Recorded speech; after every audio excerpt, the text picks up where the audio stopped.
யோவான் 15 அதிகாரம்.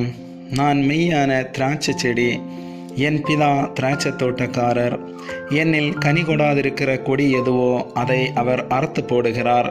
கனி கொடுக்கிற கொடி எதுவோ அது அதிக கனிகளை கொடுக்கும்படி அதை சுத்தம் பண்ணுகிறார். நான் உங்களுக்கு சொன்ன உபதேசத்தினாலே நீங்கள் இப்பொழுதே சுத்தமாயிருக்கிறீர்கள். என்னில் நிலைத்திருங்கள், நானும் உங்களில் நிலைத்திருப்பேன்.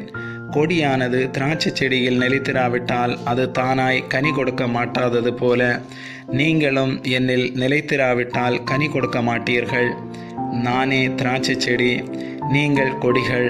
ஒருவன் என்னிலும் நான் அவனிலும் நிலைத்திருந்தால் அவன் மிகுந்த கனிகளை கொடுப்பான். என்னை அல்லாமல் உங்களால் ஒன்றும் செய்யக்கூடாது.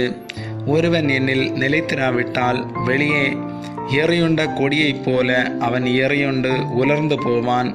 அப்படிப்பட்டவைகள்